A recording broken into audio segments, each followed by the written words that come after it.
Narito tayo ngayon upang matunghayan ang talaga namang nag-iinit, nagbabaga at napaka-trending na latest issue ni Ate Erica.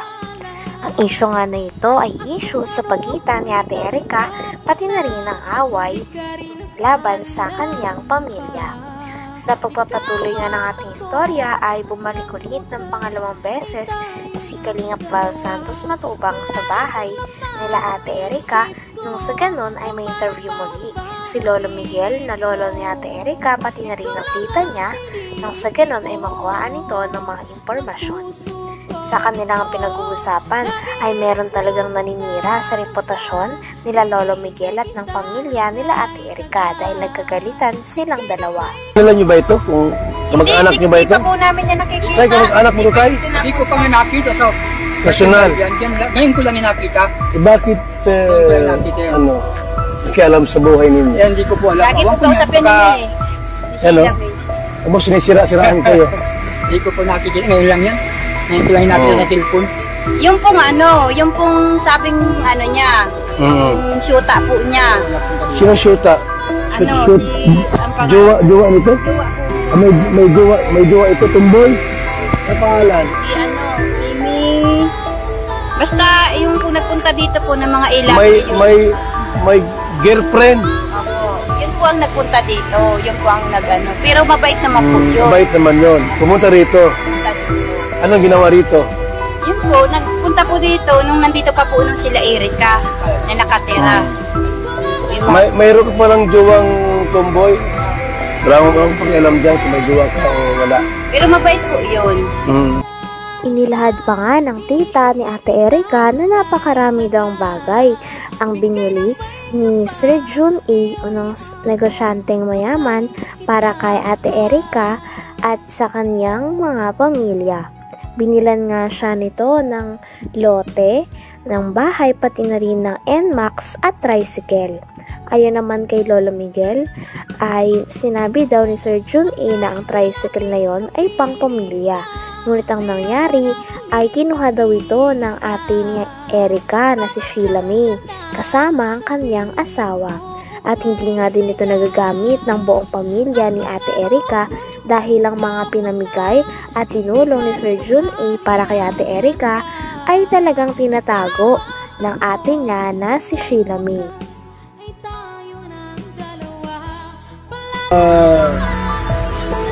Sino mong tira yung ginamit? Tira nila o tira ni Jun A? Kay Jun A. Jun A po yun. Kami po magpapatunay po doon. Hindi tira nila Hindi po pira po ng ilaber. Hindi pira. Yung pira po ni Jun A, ang binili po doon ni Sheila May, lote sa dahit. Okay. May lote sa daip, binili? Opo. Magkano bili nun? Yung baga pong Ilmax po yun. 100. Bumili pa ng motor. Tricycle. Oo, ang dami. Tricycle pa. Motor, tricycle pa. Ang dingin ko, yung may tricycle ngayon ay pampamilya. Pero inang Sabi nila. nila. Inang kinino? Yung asawa. Sino yung asawa? Kapangalan po. Sheila May, asawa niya. Pero ang sabi ni Jun A, pang pamilya. Ano ibig sabihin? Kasama kayo doon? Siguro po, sabi daw po. Pang pamilya. Baka sa kanila lang. So, nasa yung Inmax na motor. Naka-Erica po.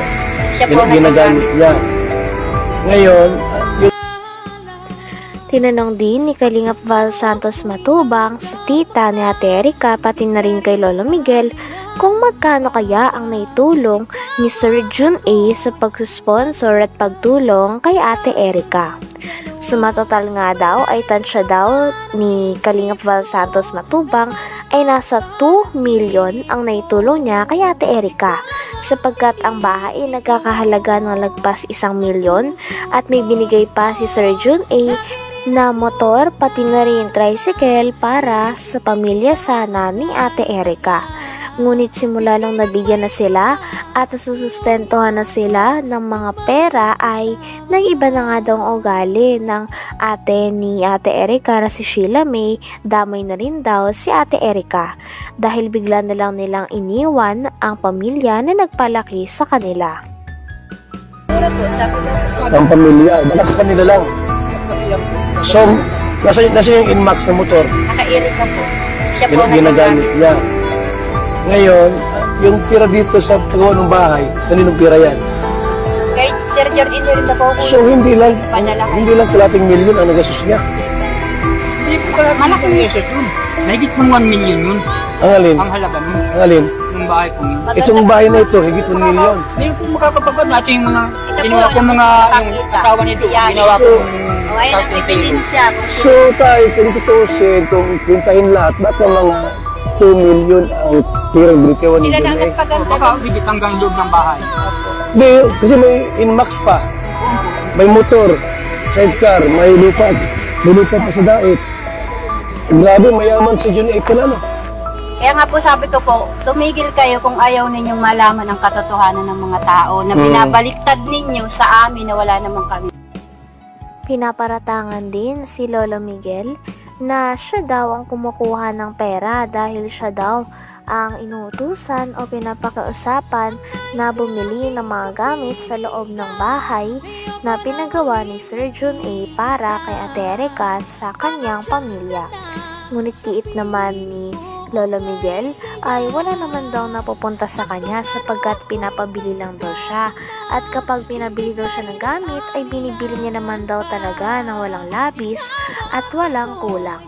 Talagang ang source ng pera ay nanggagaling kay Sheila May na ate ni Ate Erica, dahil sa kanya daw nagpapadala at siya ang kumakausap kay Sir John A. Sabi pa nga ni Kalingap Val Santos Matubang ay may tuturing talaga na parang buhay prinsesa si Sheila May dahil may mga taga-utos ito. Tay, ito. Ayoko naman po na parang daldal ko, tapos yung pala tama si N. Tunyakal Torres. Yan o. Hindi namin yung Eh, Lolo Migs, ano kaya yung topic natin dito? Diba, pera at ikaw ang may hawak yung pera, hindi si May.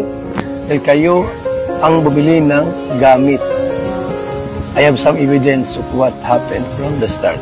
Yung pirang yun, ibinibigay lang sa akin para bumili ako ng mga agribe, mga gagamitan sa bahay. Pero nasa kanya ang pira, siya ang na-withdraw. Siya ang uli-uli mag-asawa sa dait. doon na sila natutulog. Doon sila natulog. Pag makain sila at hindi gusto ng ulam dito, doon sila nakain sa dait. Sino? Yung sila? Mag-asawa. Sila May. Silang yung tatlo. Buhay ray na. Uy, ray na nga. Nangyayari. Ano? Talaga. Kahit uuwihan dito, ni isang mansanas, hindi man lang bigyan yung apo. Grabe naman. Ayun. Kaya po, kasi nungalingan po yung sinasabi po niya ni Amy Torres. Alam ko po na Talagang parang tinatakot pa nga ang lolo pati na rin ang tita ni Erica ng mga taong galit sa kanila na kampi kila Ate Erica. Sinasabihan pa nga sila ng mga gutom na aso at pinakuha pa nga ni Kalingap Val Santos Matubang ang pruweba ng tita ni Ate Erica na lagi daw silang pinagbabantaan. Sabi nga din ni Kalingap Val Santos Matubang ay hindi na maganda ang nangyayari dahil may mga pagbabanta na nga daw, nakakasuhan sila at marami pang paninirang puri ang sinasabi sa pamilya ni Ate Erica. Mansanas, hindi man lang bigyan yung apo. Grabe naman. Ayun. kaya po, kasi nungalingan po yung sinasabi po niya ni Amy Torres. Alam ko po na lagi yan kausap po ni May, magdamag-damag, magkausap po yan lagi dyan po sa kwarto. Yan po lagi ang magkausap. Saka si Sheila May. Umpisa pa po nung hindi pa po lumilitaw si Sir John A, magkausap na po yan. Hanggang dumating si Sir John A, sila na po lagi ang magkausap hanggang ngayon. Sila po ang laging mag-uusap. Nasa likod po si Sheila May kay Amy Torres, siya po yung nagbibigay yata po ng update. Okay. Kaya kumakalat. Bibigyan ng mga salita para kumalat sa kanila. Parang tinatakot pa kayo ah. Nandiyan po yung si Kuya Bal yung yung text nila na kami, gutom na aso. Nandiyan. Kunin mo daw. Tingnan natin. Kunin mo daw para mapagyan natin yung sinasabi nila.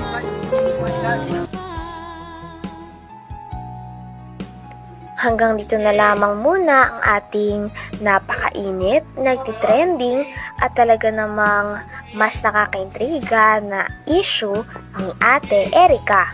Maraming salamat sa inyong panonood. Hanggang sa muli. Bye!